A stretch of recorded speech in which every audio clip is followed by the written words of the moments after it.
Welcome to C S code hub guys. तो I hope you are doing well. तो पहले हमने देखा था part one, linear algebra for AML part one, और आज देखने जा रहे हैं पार्ट टू। तो अगर आप इस चैनल पे न्यू हो तो प्लीज़ गाइस पहले जाके पार्ट वन देखो। वहाँ पे हमने पहले कुछ बेसिक्स पढ़ा है कि एएमएल में कैसे जो डेटा हो रहा है वो यूज़ हो रहा है, वेक्टर की फॉर्म में, मैट्रिक्स की फॉर्म में कैसे मल्टीप्लाई हो रहा है, कैसे वो प्रिडिक्ट करता है वो, ठीक है। और ट्रांसपोज और वेक्टर नॉर्म्स वो जाके पहले आप क्लियर करो, तब आप पार्ट टू पढ़ना, क्योंकि वो इसी से लिंक है। तो पहला टॉपिक हम पढ़ने जा रहे हैं अपना सिस्टम ऑफ लीनियर इक्वेशन। ये क्या होता है? जब हम मल्टीपल इक्वेशंस को एक साथ सॉल्व करते हैं तब इसे बोलते हैं सिस्टम ऑफ लीनियर इक्वेशन। ये इक्वेशन वन है, ये इक्वेशन टू है। ये हमने मैथ्स में, अगर आपने पढ़ा होगा छोटी क्लासों में, 11th 12th में 10th में, कि हम एक्स और वाई फाइंड करते थे। अब हमको इकट्ठा में एक ही टाइम पे दो तीन चार इक्वेशन सॉल्व करते हैं तो उसे सिस्टम ऑफ लीनियर इक्वेशन कहते हैं। तो हम एएमएल में कैसे यूज़ करते हैं? In AI we usually represent this system using matrix and vector. तो इस फॉर्म को हम यूज़ करते हैं मैट्रिक्स और वेक्टर की फॉर्म में to handle millions of variable at once. तो एक ही समय पे हम खूब सारे जो मिलियंस वेरिएबल है उन पे हम यूज़ करते हैं मैट्रिक्स और वेक्टर की फॉर्म में। मतलब अंदर जाके एक्स और वाई फाइंड करता है हमारा एआई। कैसे? तो ये देखो, जो आपकी इक्वेशन थी 2x plus Y equal to 5, पहले उसको मैट्रिक्स में फॉर्म करेंगे। मैट्रिक्स को फॉर्मेट में बनाने के लिए हम ऐसे बनाएंगे, ए एक्स इक्वल टू बी। इसको, ये इतना पार्ट हमारा ए होता है, ठीक है, और इतना पार्ट हमारा बी होता है। और एक्स को भी भूल जाओ, एक्स होता है एक्स वाई हमारी जो हमें फाइंड करना है। तो जो एक्स वाली मैट्रिक्स है इसको मैट्रिक्स बना लो, बी को इसको मैट्रिक्स बना लो। ये वेक्टर है आपका 5 और 3, तो ठीक है। 2x प्लस वाई को नंबर में कन्वर्ट कर लो, कोफिशिएंट ले लो। तो कोफिशिएंट इसका 2x का होगा 2, कोफिशिएंट मतलब कि न्यूमेरिक वैल्यू ले लो। तो यहाँ पे कुछ नहीं है तो 1 ले लेंगे। 2x का ले लिया 2, वाई का ले लिया 1, एक्स का ले लिया 1, वाई का ले लिया 1। तो इतनी में ये वाली जो मैट्रिक्स है आपकी ये बन गई। और ये वाली मैट्रिक्स आपकी, ये वेक्टर है, सॉरी, एक ही डायरेक्शन है, तो ये 5 और 3 आपका वेक्टर बन गया। तो इस फॉर्म में हमने कन्वर्ट कर लिया ए एक्स इंटू बी। एक्स हमारा एक्स वाई है जो हमें फाइंड करना है। तो आपने जैसे डॉट प्रोडक्ट पढ़ा था, डॉट प्रोडक्ट क्या होता है? मल्टीप्लिकेशन, मैट्रिक्स मल्टीप्लिकेशन, कि ये आपस में मल्टीप्लाई प्लस होते हैं फिर ये देते हैं इक्वेशन। तो वही यूज़ हो रहा है यहाँ पे। लेकिन हमें यही फाइंड करना है कि क्या मल्टीप्लाई करें कि ये आ जाए, ठीक है। तो यहाँ पे देखो लीनियर इक्वेशन में कैसे सॉल्व करते हैं नॉर्मली। एलिमिनेशन मेथड छोटी क्लास में जो हमने पढ़ा होगा कि इसमें से पहली इक्वेशन, दूसरी इक्वेशन, दोनों में से सेकंड वाली माइनस कर देंगे। नीचे माइनस माइनस का साइन लगा दो नीचे। तो प्लस वाई माइनस वाई ये आपका कट जाएगा। 2x माइनस एक्स, तो आपका एक एक्स बचा। एक्स इज इक्वल टू, तो नीचे माइनस है, 5 माइनस 3 तो 2। आपकी एक्स की वैल्यू 2 आ गई ऐसे एलिमिनेशन मेथड से। इसे सब्सटीट्यूट कर दो, एक्स की वैल्यू 2 आ गई, पहली क्वेश्चन में पुट कर दो। यहाँ एक्स है 2, ये लिख दो यहाँ पे, 2 2 जा 4, 4 प्लस वाई जो आपकी पहली क्वेश्चन इज इक्वल टू 5। तो यहाँ से आपकी वाई की वैल्यू निकल गई, 4 उधर गया तो y y is equal to आपका 1 आ गया। वाई इज इक्वल टू आपका 1 है, एक्स इक्वल टू 2 है। ये तो आपका सिंपल इक्वेशन सॉल्व करके आ गया। लेकिन इसे मैट्रिक्स में कैसे सॉल्व करेंगे? उसके लिए आपको इसको ना मैट्रिक्स को ट्रांसफॉर्म करना होगा, किस में? रो एंसोलियन फॉर्म, मतलब कि इस वाली फॉर्म में कन्वर्ट करना है। किसको? इस वाली मैट्रिक्स को, जहाँ पे 2 है 1 लिख दो। मतलब हमें ऐसे ट्रायंगल में चलना है। 2 है तो 1 लिख दो, 1 है तो 0 लिख दो, और 1 तो है तो 1 तो है ही। तो मतलब हमें दो ही डेटा चेंज करने हैं, 2 और 1। तो कैसे करेंगे? सबसे पहले स्वैप रो, जितना भी नीचे रो है उसको ऊपर भेज दो। मतलब ये ऊपर वाली R1 होती है, रो 1, नीचे वाली R2 होती है। तो नीचे वाला डेटा ऊपर भेज दो, ऊपर वाला डेटा नीचे भेज दो, ठीक है। तो ये मैंने मैट्रिक्स मर्ज कर दी, इसे एगुमेंटेड मैट्रिक्स कहते हैं। ये ए वाली मैट्रिक्स इधर लिख दी, बी वाली मैट्रिक्स इधर लिख दी, बीच में लाइन लगा दी, ठीक है। अब ये नया डेटा कैसे आया? कुछ नहीं, स्वैप रो करिए, जो ऊपर वाला डेटा है वो नीचे आ गया, 1 1 3 ऊपर आ गया, 2 1 x 5, 2 1 5 नीचे आ गया, ठीक है। अब ध्यान से देखो, ये वाली मैट्रिक्स मेरी इस फॉर्म में आ गई है। पहले ऊपर 1 चाहिए, 1 आ गया। अब मुझे नीचे 0 चाहिए, 0 के लिए क्या करा मैंने? अब जो R2 है मेरी नीचे वाली R2, मतलब रो 2, उसमें क्या करा मैंने? R2 में से माइनस कर दिया 2 इंटू R2। अगर जो मेरी पहली रो है उसमें अगर मैं 2 मल्टीप्लाई कर दूँ तो मेरी एक नई वैल्यू आ जाएगी। क्या आएगी? 2 1 जा 2, नई वैल्यू जो आएगी 2। फिर 2 1 जा 2, ये वाई, और फिर जो इधर वाली है इसमें 2 मल्टीप्लाई होगा 3 इंटू 6। तो मेरी जो R1 है उसकी न्यू वैल्यू ये आ गई, उसमें से मैंने R2 माइनस कर दिया, ठीक है। अब ये माइनस करना है मुझे R1 से, तो 2 माइनस 2 0 आ गया, 1 माइनस 2 -1 आ गया, उसका साइन बड़ा है ना। और 6 माइनस 5, तो -1 आ गया।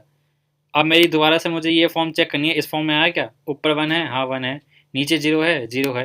अब 1 चाहिए, लेकिन यहाँ तो -1 आ रहा है, तो मैंने क्या करा, जो मेरी R2 है उसमें मैंने -1 कर दिया ताकि वो प्लस में बन जाए। अब ध्यान से देखो, ये वाली फॉर्म मेरी इसमें आ गई पूरी, यही तो मुझे करना था। अब इसमें आ गई। अब ध्यान से देखो कि जो ये वाला हिस्सा है, ये वाला जो हिस्सा है, ये पहले इसमें था, ऐसे इक्वेशन में थी, तो वो इक्वेशन लिख दो यहाँ पे। तो जिस जो 1 होता है उसका कोफिशिएंट हटा के वैसे लिख दो, x प्लस 1 को भी हम y ले लेते हैं, x plus y is equal to 3। Numeric value नहीं होती उसको हम 1 ही मान लेते हैं, तो 1 को मैं ऐसे भी लिख सकता हूँ।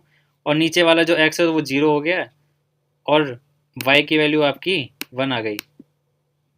तो यहाँ पे ऊपर देखो y की वैल्यू मेरी 1 आ गई थी, हाँ y की वैल्यू 1 आ गई, नीचे भी y की वैल्यू 1 आ गई। अब इस y की वैल्यू को 1 को मैं इस इक्वेशन में पुट कर दूंगा, यहाँ पे y है तो x प्लस 1 इजक्वल टू 3, तो ये 1 उतर गया, तो x इजक्वल टू 2 आ गया आपका। y की वैल्यू 1 और x की वैल्यू 2। अब इसको हम AML में कैसे यूज़ करेंगे वो देख लेते हैं। तो सबसे पहले हमें डेटा चाहिए, डेटा के लिए हमें numpy का यूज़ करेंगे, import numpy s and p। तो मेरा फर्स्ट पार्ट देखना, ठीक है, ये लीनियर अलजेब्रा पार्ट 1 देखना, उसमें हमने numpy का यूज़ करके कैसे मैट्रिक्स बनाई है, कैसे क्या होता है, तब आपको इजीली समझ में आएगा। तो फटाफट डेटा ले लो a के नाम से, np डॉट एरे। डेटा में ये ले लेता हूँ, इतनी मेहनत करी हमने इसको समझाना है हमें, ठीक है, 2 1 1 1। तो यही मैट्रिक्स ले रहा हूँ मैं, ए मेरी निकल गई, ये ए हो गया। एक्स को भी भूल जाओ, बी ले लेते हैं, बी आपका 503 है, तो b is equal to np dot array. तो ध्यान से देखो, ये आपका वेक्टर है 503, दो ही वैल्यू हैं कॉलम में। तो यहाँ मैं उसको रो में ले लेता हूँ, कोई दिक्कत नहीं है, एक ही डायरेक्शन है, ठीक है। अब मुझे इसका ना वही एक्स और वाई की वैल्यू फाइंड करनी है, तो एक नया वेरिएबल चाहिए, एक्स ले लिया। अब मैंने यहाँ इतनी मेहनत करी है, ठीक है, यहाँ नहीं करनी पड़ेगी इतनी। क्या करना है मुझे, np डॉट लीनियर अलजेब्रा, वही तो पढ़ रहे हैं हम, डॉट सॉल्व करना है मुझे। अब मुझे एक्स और वाई की वैल्यू चाहिए मुझे, ये मुझे निकाल के देगा। कैसे, किन के बीच में सॉल्व करना है, एक इस मैट्रिक्स के बगल में और एक इस वेक्टर के बीच में। अब मैं एक्स को यहाँ पर लिख दूंगा, अब रन करूँगा सी, तो इसने मुझे बता दिया, इसने मुझे एक्स की वैल्यू फाइंड कर दी, यही तो आ रही है हमारी, ये इधर वाली एक्स है, इधर वाली वाई है। एक्स हमारा क्या आया था 2 और वाई इजक्वल टू 1, वही आया है, फ्लोटिंग में दे रहा है, लेकिन ये है वही, ठीक है। तो मैंने कुछ नहीं करा, एक मैट्रिक्स बनाया, एक वेक्टर बनाया, दोनों को मैंने एक्स की वैल्यू फाइंड करने के लिए यहाँ पे फंक्शन कॉल करा, और दोनों के बीच में वही ये सब हुआ है। इस जैसे हमने यहाँ पे इसको इस फॉर्म में बदला, और फिर उसको हमने इक्वेशन की फॉर्म में लिखा, फिर सब्स्टिट्यूट करा, तो एक्स वाई की वैल्यू फाइंड करी, वो यहाँ पे हो रहा है। तो ऐसे AML में हम यूज़ करते हैं। तो ऐसे ही जो आपकी ये इक्वेशन है इंपॉर्टेंट है, आगे जाके न्यूरल नेटवर्क में यूज़ होती है, कि ए आपका इनपुट होता है, ए यानी इनपुट, और एक्स जो हमारा मॉडल फाइंड करता है वो होता है वेट, कि इनपुट है उसको कितना वेटेज है, कितनी वेटेज देनी है इनपुट को, और फिर वो आउटपुट देता है। इनपुट इनटू वेट, इनपुट और वेट का मल्टीप्लाई होता है तब आउटपुट आता है, ठीक है। ये वही चीज़ है, आगे हम पढ़ेंगे न्यूरल नेटवर्क्स में। तो ये इंपॉर्टेंट है, कैसे अंदर लीनियर अलजेब्रा होती है, एक्स वाई की वैल्यू फाइंड हो रही है, कि जो डेटा है किसको कितनी इंपॉर्टेंस देनी है और सिमिलरिटी फाइंड करनी है, एक्स और वाई फाइंड करता है तब वो आउटपुट देता है। तो आगे पढ़ते हैं, नेक्स्ट टॉपिक है हमारा, ये होती है आइडेंटिटी मैट्रिक्स। कुछ नहीं, इसका मतलब होता है 1, मतलब 2 मल्टीप्लाई 1 क्या आएगा, 2 ही आएगा। 4 मल्टीप्लाई 1 तो 4 ही आएगा। कुछ भी मल्टीप्लाई करो तो वही चीज़ आ जाए, मतलब कि वो 1 ही है। 1 से कुछ भी मल्टीप्लाई करोगे तो वही चीज़ आ जाती है। यहीं पे है कि matrix with 1 as main diagonal, जो आपके डायगोनल में है मेन वो 1 होने चाहिए, बाकी हर जगह 0, हर जगह 0 होनी चाहिए, बाकी डायगोनल में 1।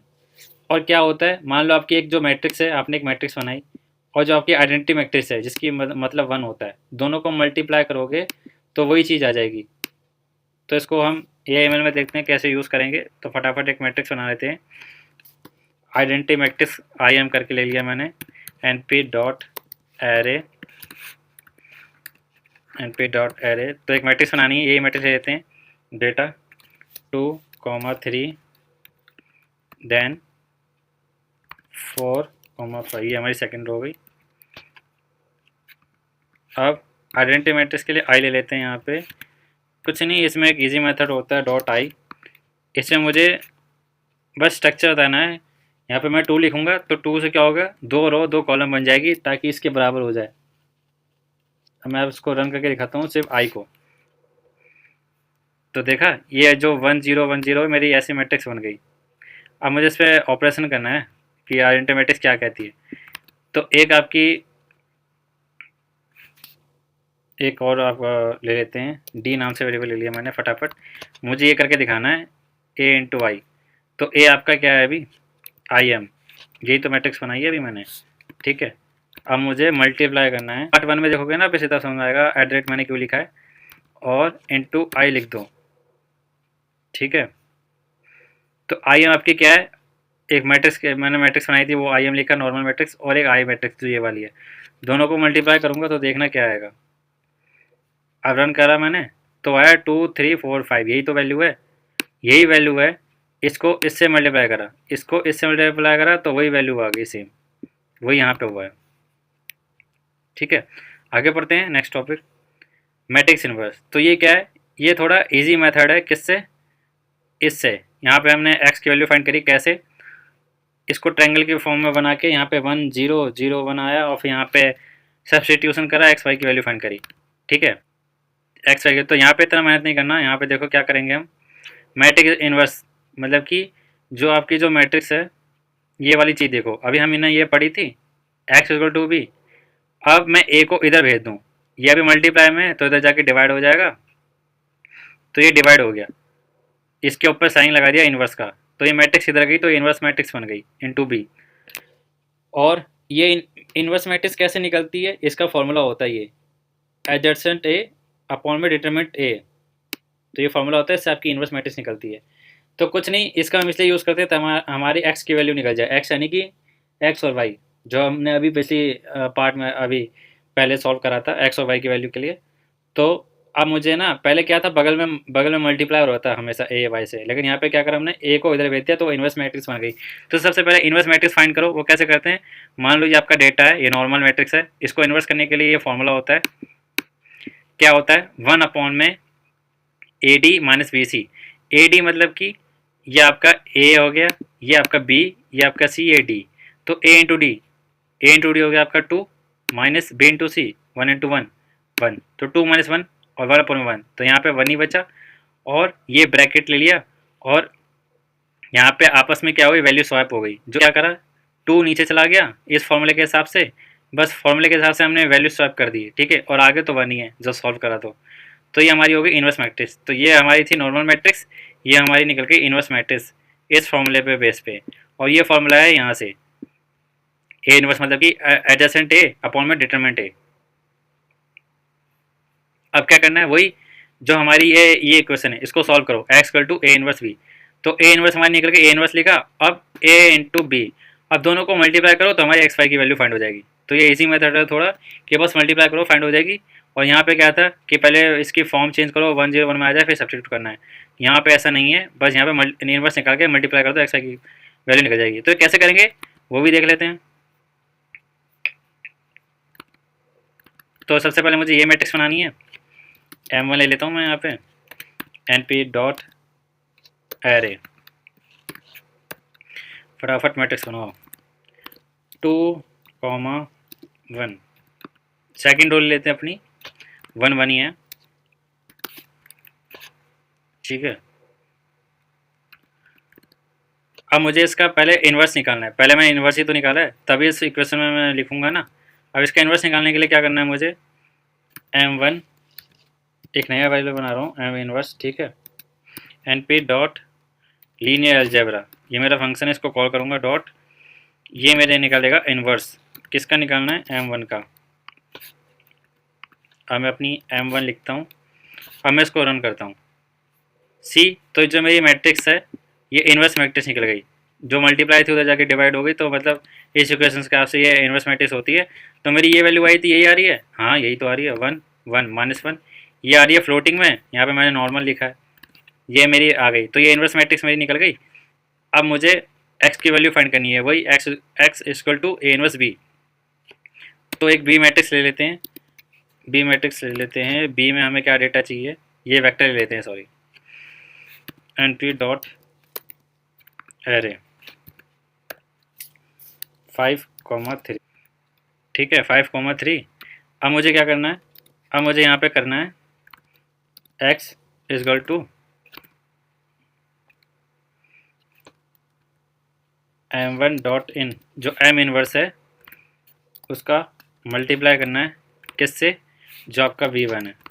तो जो आपकी ये क्वेश्चन है, मैंने x equal to a inverse v, मैंने बस वही लिखे यहाँ पे। अब वही करके दिखाऊंगा मैं आपको। एक नया वेरिएबल बनाना है मुझे, z नाम से बनाता हूँ। अब जो आपकी m1 जो इनवर्स मैट्रिक्स है, ठीक है, वो मल्टीप्लाई करेंगे किससे, जो ये वाली मैट्रिक्स है b1, इससे हमारी एक्स वाई की वैल्यू फाइंड हो जाएगी। अब मुझे बस z लिखना है। अब रन करूँगा। सी, तो x की वैल्यू 2 और y की वैल्यू 1 आ गई। ये देखा होगा भी आपने, यहाँ पे x की वैल्यू 2 आई थी, y की वैल्यू 1 आ गई। तो कैसे आई थी, ऊपर देखो वो कैसे आई थी, वो आई थी इस मेथड से, जब हमने उसको 101 में और फिर सब्सटीट्यूट करा था तब 2 1 आया था। यहाँ पे कैसे करा, पहले एक मैट्रिक्स ली, उसका इन्वर्स करा और फिर इन्वर्स करने के बाद उस नॉर्मल मैट्रिक्स से मल्टीप्लाई कर दिया, तो निकल गई मेरी वैल्यू। ठीक है, तो ये था आपका इन्वर्स। तो इन्वर्स का जो मेन रूल है वो भी देख लेते हैं कि जो नॉर्मल मैट्रिक्स है इन्वर्स मैट्रिक्स से मल्टीप्लाई होगा तो आइडेंटिटी मैट्रिक्स आता है, देख लेते हैं। तो नॉर्मल मैट्रिक्स तो यहाँ पे है ही मेरी m1 है। एक नया वेरिएबल ले लेते हैं, किस नाम से लेते हैं, मैट्रिक्स इन्वर्स mi के नाम से ले लेते हैं। इसका क्या रूल है, इसका रूल है कि अगर एक नॉर्मल मैट्रिक्स आपकी ये है m1 को मैं मल्टीप्लाई करूँगा किससे, इन्वर्स मैट्रिक्स है। इन्वर्स मैट्रिक्स आपकी कहाँ है, ये m1 डॉट इन, दोनों को मैं मल्टीप्लाई करूँगा तो मेरा आउटपुट क्या आएगा। अब इसको रन करके देखते हैं। तो ये हमारी आइडेंटिटी मैट्रिक्स आ गई, simple matrix into inverse matrix. तो आइडेंटिटी मैट्रिक्स डायग्राम में 1, बाकी हर जगह 0। तो वही रूल है यहाँ पे। आगे देखते हैं, आगे हमारा टॉपिक क्या है, ये है रैंक मैट्रिक्स। अब ये कैसे यूज़ होता है, ये आपको बताता है कि जो आपकी मैट्रिक्स है उसमें कितनी नॉन जीरोज रोज हैं, जिसमें जीरोज ना हो आफ्टर सिंप्लीफाइंग। इस मैट्रिक्स को हमने सिंप्लीफाई करा तो हमें ये आ गई। तो क्या हुआ, नीचे 0 आ गए सब में, ऊपर 1 2 आ गए। तो हमें क्या काउंट करना है, नॉन जीरो कौन से, नॉन जीरो तो पहली रो ही है हमारी, नीचे वाली रो में तो सब में 0 है, तो यहाँ पे 1 लिख दिया। और सिंप्लीफाइंग करने के बाद हमें जीरोज आए, वो कैसे, ये ध्यान से देखो, जो सेकंड रो है हमारी वो 2 से मल्टीप्लाई करेंगे। जैसे यहाँ पे देखो मल्टीपल है ये इसका, 1 का डबल 2, 2 का डबल 4। अगर मैं पहली रो को 2 से मल्टीप्लाई करूँ तो ये वाली वैल्यू तो आ रही है, तो ये इस पर डिपेंडेंट है। तो जो इंडिपेंडेंट डेटा होता है तो हमें वो फाइंड करना होता है, तब हमारी रैंक मैट्रिक्स आती है कि कितनी रोज इंडिपेंडेंट है। अब इसको मैं, जो हमने अभी 1 0 और 1 एक ट्रायंगल की फॉर्म में जो नीचे होता है उसमें मैं इसे कन्वर्ट करूँगा, मतलब कि R2 को मैं 2 इंटू R1 कर दूंगा और माइनस करूँगा। तो ऊपर वाली जो ये मेरी वैल्यू है 2 और 4 आ रही है न्यू, मल्टीप्लाई करने के बाद इसमें से मैंने माइनस कर दिया ताकि मैं उस फॉर्म में से ले आऊँ 1 0 1 में। हालांकि क्या हुआ, यहाँ पे 0 आ गया, लेकिन यहाँ पे भी 0 आ गया, इससे आगे होगा नहीं, तो ये इतना ही सॉल्व हुआ। तो यहाँ पे मुझे बस इसकी रैंक निकालनी थी। तो नीचे तो नॉन जीरो, नीचे तो 0 आ गई, ऊपर नॉन जीरो आ गई। तो जो नॉन जीरो होती है वही हमें काउंट करनी है कि कितनी यूनिक डेटा है। यूनिक डेटा एक ही रो में है, तो रैंक 1 आ गई। मान लो नीचे डेटा कुछ और होता, 7 3 होता, ऊपर 1 2, तो कुछ भी आपस में मल्टीपल या डिपेंडेंट नहीं होता, तो उसमें उसकी रैंक 2 आती। सब यूनिक डेटा है, तो बस यूनिक डेटा के लिए यूज़ होता है। अब इसको कैसे सॉल्व करेंगे, इसका क्या नाम है, रैंक मैट्रिक्स। RM ले लेते हैं फटाफट, एक मैट्रिक्स बनाते हैं, P डॉट एरे 1 2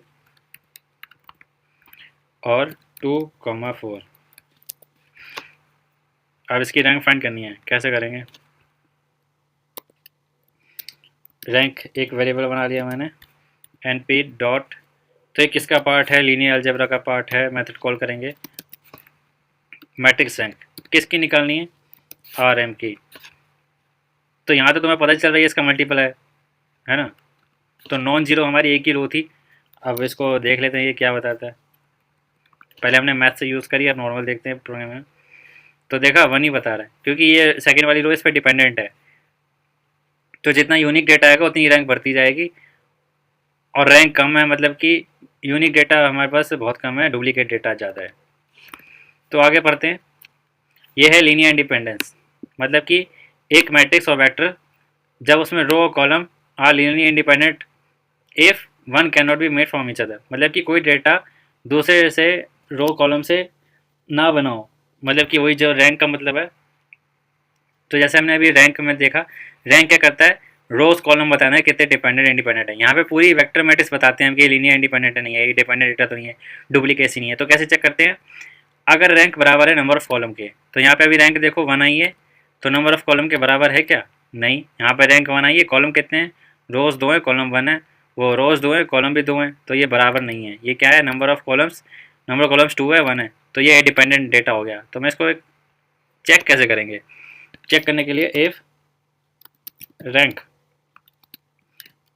छोटी है किससे, number of column, number of column आपके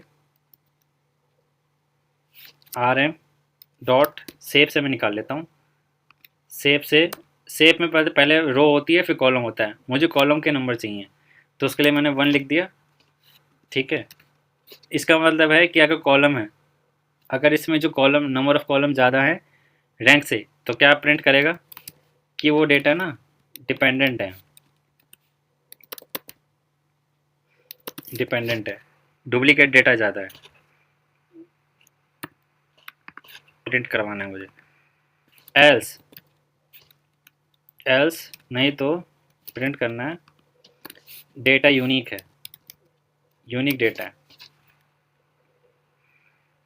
अब मैं इसको रन करता हूँ, तो डिपेंडेंट क्यों आए, रैंक देखो मेरी 1 है और मेरे जो कॉलम है वो कितने हैं, number of column, number of column मेरे नंबर ऑफ कॉलम 2 हैं, तो 2 बड़ा है 1 से, तो इसलिए डिपेंडेंट हो गया। अब मैं यहाँ डेटा चेंज करता हूँ, यहाँ मैंने कर दिया 7, यहाँ पे भी कर दिया मैंने 7, ठीक है। ये कोई मल्टीपल नहीं है, कोई डिपेंडेंट नहीं लग रहा। अब मैं इसको रन करता हूँ, तो यहाँ पे यूनिक डेटा है, दोनों यूनिक रोज हैं, तो 2 आ गया। अब मैं इसको रन करता हूँ, क्या ये डिपेंडेंट है मैट्रिक्स वेक्टर, तो ये यूनिक डेटा है। अब इस डेटा को हम यूज़ कर सकते हैं अपने AIML में, जो जब ट्रेनिंग देते हैं तो हमें हमें डेटा यूनिक चाहिए होता है, डुप्लीकेट हो गया तो रिजल्ट भी बेकार देगा, तो इसलिए हमें इसका ध्यान देना पड़ता है। इसलिए लीनियर अलजेब्रा के टॉपिक यूज़ होते हैं अंदर, कि डुप्लीकेसी तो नहीं है, एक्स वाई कैसे फाइंड हो रहा है। तो ये थे हमारे sorry topic, linear algebra for AIML part 2, and stay tune guys for more videos.